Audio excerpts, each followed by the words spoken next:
Halo Sobat Manhwa, bagaimana kabar kalian? Semoga kalian selalu dalam keadaan sehat.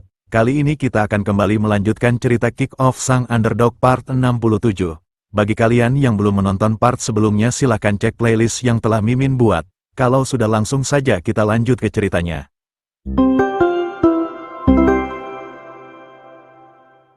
Di cerita sebelumnya, pertandingan antara SMA Haja dan SMA Sewon akhirnya dimulai. Yongjae berhasil mengontrol bola yang diberikan oleh Sung Siwo kepadanya, tetapi Kim Dong dengan cepat mencoba merebut bola darinya. Dengan kemampuan dribblenya Yongjae berhasil lolos dengan membuat bola melewati kedua kaki Kim Dong. Dia dengan mudahnya meninggalkan Kim Dong di belakang dan mencoba menerobos dari samping. Hong Hakchul dan anak-anak lainnya yang melihatnya bersorak mengatakan kerja bagus dan meminta Yongjae untuk meneruskannya. Di bangku penonton pelatih dari Humbek Brian dan Kolovati merasa senang dan bersyukur datang ke sini karena sepertinya banyak pemain yang menarik di sini selain Sung Siwo. Yongjae terus membawa bola di mana satu pemain lawan mencoba menghadangnya sementara dari samping Myung Seok juga datang membantu.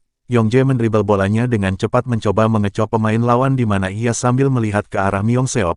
Pemain lawan yang mengira Yongjae akan mengumpan akhirnya terkecoh di mana Yongjae terus membawa bolanya ke depan. Yongjae saat ini benar-benar sedang dalam pelarian yang tak terhentikan. Dia berhasil sampai ke final ketiga area pertahanan SMA Sewon dan yang tersisa hanyalah garis pertahanan terakhir. Dari samping Myung Seok terus mengikuti Yongjae untuk mengecoh lawan sekaligus memberikan opsi mengumpan kepada Yongjae. Kim Jinwo berteriak meminta Shin Dong-wook untuk mengawasi Myung Seok, sementara Yongjae ia dengan pedenya mengatakan akan menghentikannya sendirian.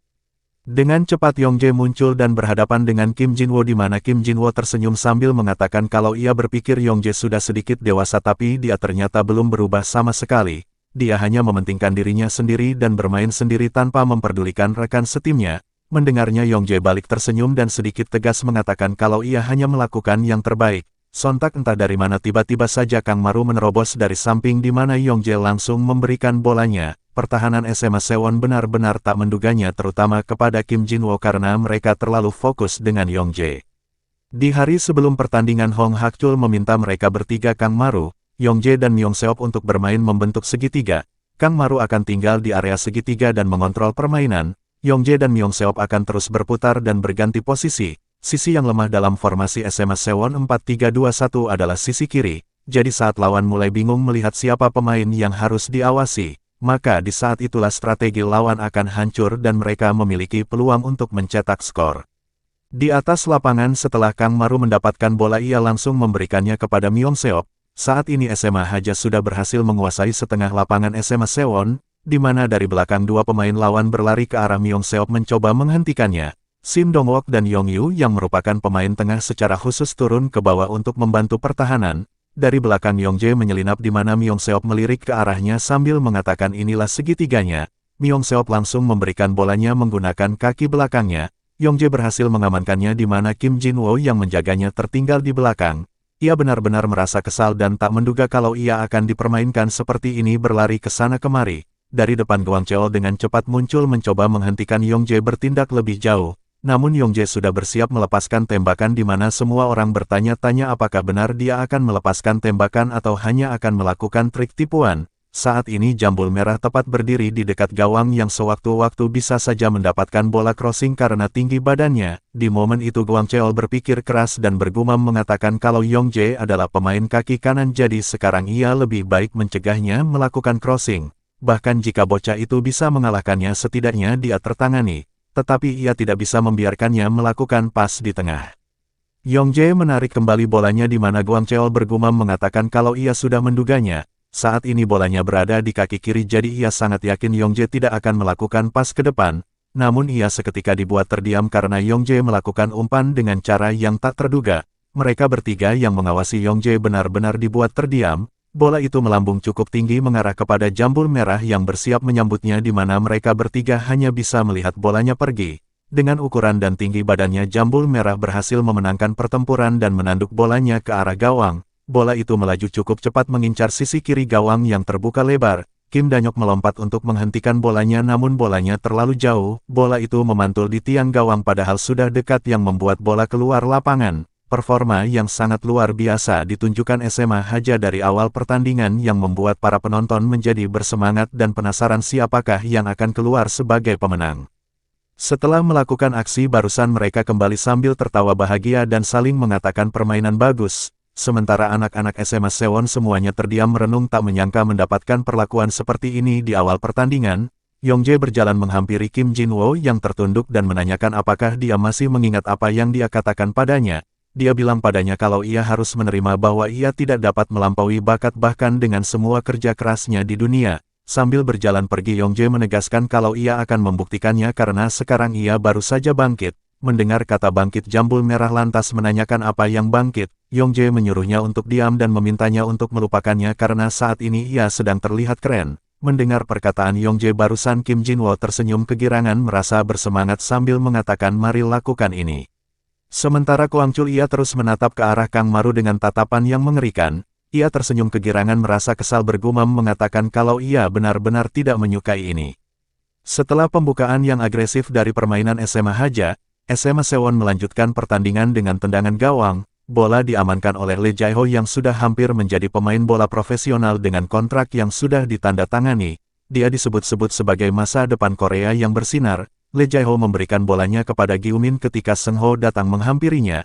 Gi-min melakukan umpan sekali sentuhan dan langsung mengembalikan bolanya kepada Lee Jae-ho yang berhasil menyelinap meninggalkan Seng Ho. Di hari sebelumnya Hong Hak-chul membuat strategi pertahanan untuk menghentikan pemain SMA Sewon yang datang menyerang. Strategi pertahanan mereka cukup mudah, mereka hanya perlu mencegah lawan ke tengah. Kelemahan dari posisi 4-3-2-1 yang biasa digunakan SMA Sewon ada di samping lapangan. Oleh sebab itu mereka perlu mengambil kendali bagian tengah dulu dan membuat lawan mereka tetap berada di area samping lapangan. Yang perlu mereka ingat hanyalah bagaimana caranya mengarahkan lawan mereka ke tengah.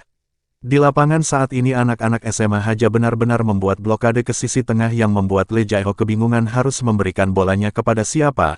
Sontak ia langsung melepaskan umpan jauh ke sisi lain lapangan sambil mengatakan kalau begitu ia hanya perlu mengubah sesuatu.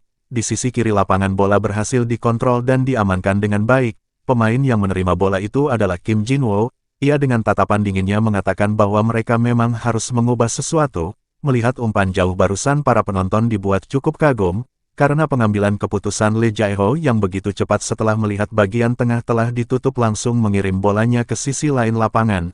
Ditambah lagi ketepatan mengumpan bolanya sungguh akurat, dan yang tidak kalah menariknya Kim Jinwoo menerima bola dengan mudahnya dari arah yang cukup jauh. Dengan Lee Jae-ho mengirim bola ke sisi lain memaksa pemain bagian tengah untuk mengubah posisi mereka.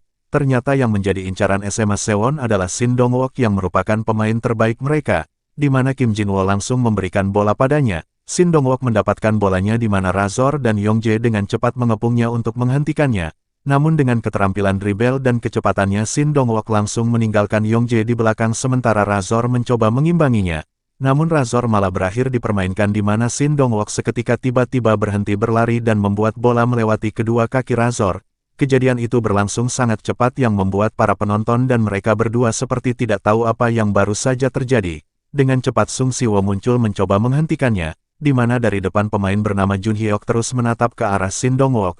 Ia memalingkan wajahnya menatap ke arah lain seolah mengatakan sesuatu. Shin Dong-wook yang melihatnya mengatakan kalau ia mengerti dan ia akan segera melakukannya. Sontak Shin Dong-wook melepaskan umpan jauh ke depan kepada Jun Hyeok yang juga langsung berlari ke depan melepaskan diri dari pengawasan Johnny. Shin Dong-wook mengatakan kalau ia tidak suka ekspresi wajah bocah gondrong itu dan kepercayaan dirinya yang merasa mampu menerima umpan darinya tapi tidak ada alasan untuk tidak memberikan bolanya ke dia. Di depan Jones berlari cepat ke arah jatuh bola mencoba menghentikan Jun Hyeok mendapatkan bolanya. Namun Jun Hyeok mendapatkannya lebih dulu dan menendangnya melewati atas kepala Jones. Melihat bolanya yang melintas di atas kepalanya Jones benar-benar merasa kesal karena seperti sedang dipermainkan. Dari belakang Sung Si-wo tiba-tiba saja sudah muncul kembali mencoba menghadang bolanya. Jun Hyeok menatap Sung Si-wo dengan ekspresi datar yang entah apa yang ia pikirkan. Dan ternyata mereka dulu sempat satu tim di mana saat itu Sung Si-wo merebut tendangan penalti darinya dan gagal memasukkan bolanya. Tanpa takut sedikit pun Jun Hyeok langsung menanduk bolanya tanpa peduli jika ada kaki yang melayang ke wajahnya. Atas hal ini Jun Hyeok berhasil lolos dan membuat pertahanan SMA Haja terlihat seperti amatiran. Dengan cepat Jun Hyeok menggiring bola ke depan di mana Razor juga telah kembali membuat SMA Haja masih memiliki pertahanan yang tersisa. Razor terus mengikuti Jun Hyeok dari samping di mana wasit mendapatkan kabar dari wasit lain kalau ada pemain SMA Haja yang terluka di sini dan sepertinya cukup serius. dia diminta untuk menghentikan permainannya sekarang karena pemain itu terlihat sangat terluka dan tim medis sudah siap. Dan ternyata pemain itu adalah Kang Maru yang saat ini terbaring di tanah di mana Kwang Chul tepat berada di sampingnya. Wasit pun akhirnya meniup peluit dan menghentikan pertandingan membuat serangan SMA Sewon berakhir begitu saja. Kang Maru terlihat sangat kesakitan di mana ia terus memegangi lututnya yang entah apa yang terjadi kepadanya. Para medis dengan cepat diturunkan untuk memeriksa Kang Maru di mana tak ada satupun yang tahu apa yang sebenarnya terjadi. Mereka hanya melihat Kang Maru yang tersungkur di tanah dengan begitu kesakitan dan Kwang Chul tepat berada di sebelahnya. Atas kejadian ini Kwang Chul benar-benar merasa sangat kesal karena wasit menuduhnya yang melakukannya. Ia menjelaskan kalau bocah sialan itu hanya sedang berpura-pura. Lee Jae-ho dan yang lainnya juga menanyakan apakah benar dia yang melakukannya. Kwang Chul tetap mengatakan kalau bukan dia yang melakukannya. Ia melihat bocah itu jatuh dengan sendirinya dan berpura-pura kesakitan seperti itu. Atas kejadian ini wasit dan asisten wasit berunding untuk membuat keputusan apa yang harus mereka lakukan. Tak ada satupun dari mereka yang melihat kejadian ini dan kamera juga tidak merekam kejadiannya. Tapi mengetahui permainan kasar yang dimainkan Kwang Chul selama ini maka kemungkinan dialah yang melakukannya. Atas kesimpulan ini wasit memutuskan memberikan pelanggaran kepada Kwang Chul dan memperingatinya agar tidak melakukan hal bodoh selanjutnya. Karena walaupun ia tidak melihatnya maka asisten wasit yang akan mengawasinya. Mendengar keputusan wasit sontak Kwang Chul berteriak dengan sangat lantang. Ia benar-benar sangat kesal menegaskan kalau bocah itu hanya sedang berpura-pura dan bukan dia yang melakukannya. Ia merengek mengatakan ini benar-benar tidak adil. Wasit menyuruhnya untuk diam jika dia tak ingin dikeluarkan di mana ia juga menanyakan kepada Kang Maru apakah dia baik-baik saja dan masih bisa bermain. Dengan ekspresi kesakitan di wajahnya Kang Maru mengatakan kalau ia masih bisa bermain. Orang kasar itu hanya sedikit menyenggolnya tapi ini benar-benar menyakitkan. Mendengar perkataan Kang Maru Kwang Chul benar-benar murka namun tak ada yang bisa ia lakukan. Ia terpaksa menahan amarahnya agar tidak dikeluarkan sementara Kang Maru dibawa keluar untuk diobati. Untuk sekarang dia akan melakukan pemeriksaan di luar lapangan dan dia akan bertanding kembali saat wasit utama memberikan sinyal. Di saat kamera menyorot wajahnya tiba-tiba saja ia mengedipkan matanya seolah-olah mengatakan kalau dia baik-baik saja, di mana semua orang yang melihatnya tertawa dan mengatakan kalau bocah sialan itu benar-benar tidak tahu malu dia melakukannya di depan kamera. Sehun yang melihatnya juga tertawa sejadi-jadinya tak bisa mengendalikan dirinya. Ia mengumpat dan mengatakan dasar bocah sialan yang arogan. Nah, sekian dulu pembahasan cerita kali ini. Perjalanan Kang Maru masih jauh. Dan banyak hal yang akan terjadi dalam hidupnya. Apakah ia akan mencapai impiannya? Temukan jawabannya di kelanjutan cerita berikutnya. Jangan lupa untuk like, komen, dan subscribe agar kalian tidak ketinggalan kisah seru berikutnya. Sampai jumpa di video berikutnya.